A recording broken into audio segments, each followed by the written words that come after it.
What's going on, everybody? This is your boy Cordell, the Jurassic Weights. Today is March 13th, 2020. I'm here at work again. Right now, I'm on break. Got a little time to chop it up with you guys. A lot of uh, stuff has really been going on in the world as far as the coronavirus, and I just wanted to talk to you guys on the financial aspect upon having an emergency fund. And this time of an epidemic like this, we really want to have some type of support, not only from friends and family, emotional, um, but you need financial support when you really people calling off of work, missing work, things being canceled, and you still have to pay bills, still have to pay rent. We still have other obligations with kids and our own selves as well. So limiting time of going out. Today's topic, is going to be short, simple, straight to the point, and it's really about having an emergency fund in time of a crisis. So one thing, just due to this coronavirus, they're still working on it, trying to find a vaccine for it. But pretty much, when it comes to uh, your own protection, you do want to stay away from crowds of people, truthfully, for these next upcoming several weeks to a month or so. I would say at least to be precautionate. But you also want to use a mask, gloves, things such as that. But that's just a tad bit on point, just keeping yourself safe in these times of stress. But as far as financially wise, things you could do right now at this moment to help yourself um, is paying off any type of debt. I know people are limited to cash, but if you do have any type of cash laying around before the market starts to turn or the economy starts to come on an upswing, you probably want to get and pay off any type of debts that you have. And you start from one of the lowest debts that you can pay off to bigger debts that you might have. Then you also as well want to lock in lower mortgage interest rates. Honestly, they're very low. Feds cut rates again once a week, once again last week, and they're continuing to lower. So locking in any interest rates for mortgages or anything that you think is long-term endeavors that you want to do right now is a great, perfect time to actually do it. And as well, if you're contributing to any 401k plan that's sponsored, of course, from your job, anything like that, um, I wouldn't say sell any particular funds or any stocks or anything like that. But one thing I would say is to possibly stop contributions towards these funds right now. Um, the market is going through a downturn, so if you are actually looking to gain money in these markets that you're contributing to, and they're really down right now, you need to kind of pull back and possibly reinvest cash if you actually have it on autopilot for some people.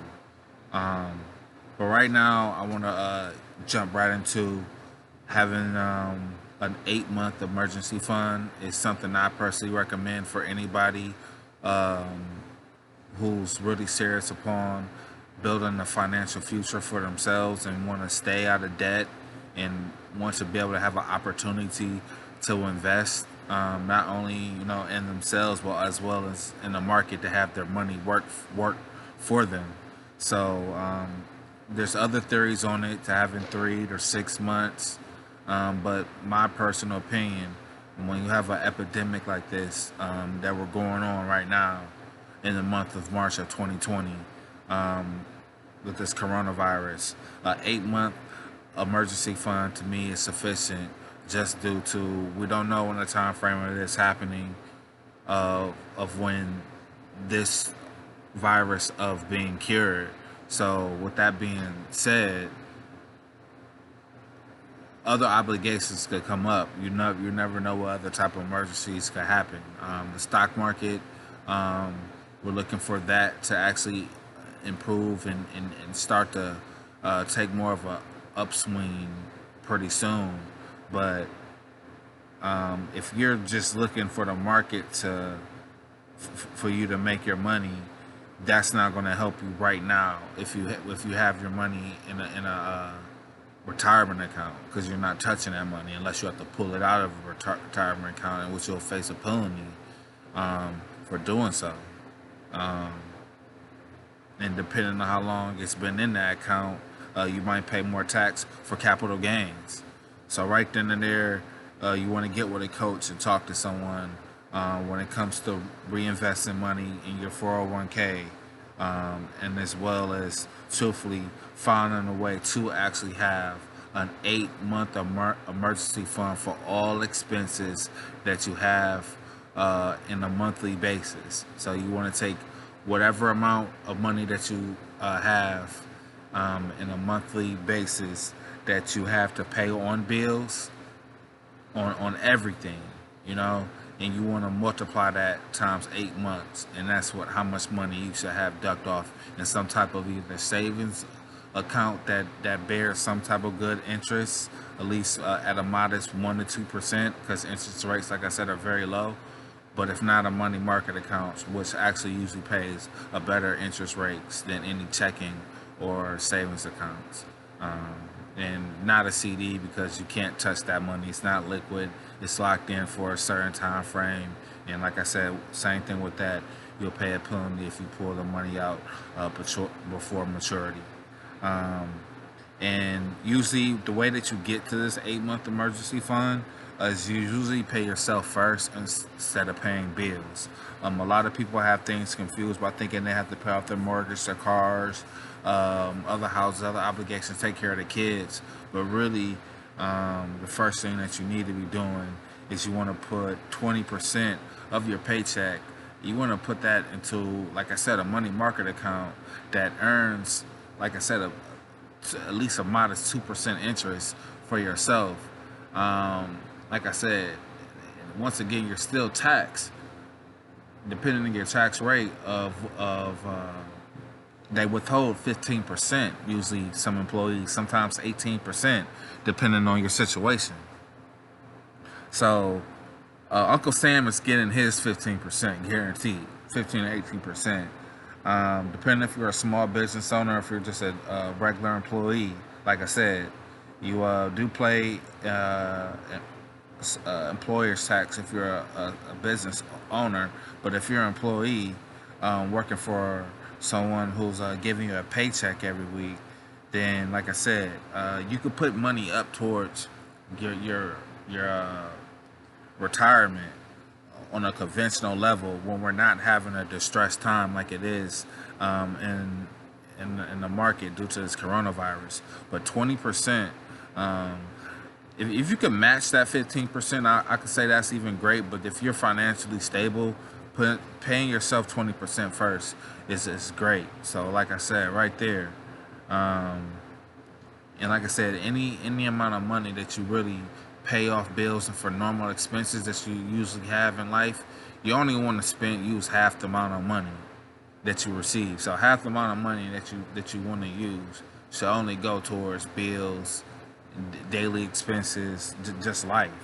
You need some way to invest in yourself, to either give back to other people, to either put towards education, a child's education, and so much other things, and also invest in long term for when you retirement. So if you spend all your money and you're giving it to Sally, Sue, and Sam, I mean, what do you think you'll have down the line 30 years later when you look to possibly retire? So don't rely on the government for anything, Social Security, whatever. Just don't rely on that.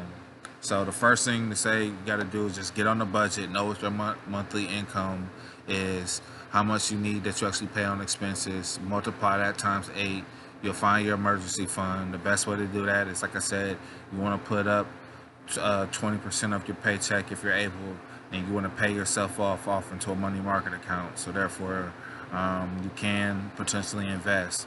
And like I say, you're still paying off taxes, but you don't want to spend no more, like I said, than 50% towards any of your basic lifestyle income. I mean, of bills that you have in life. Daily is, like I said, daily expensive. And find a coach, get a coach, someone who's certified that has credentials.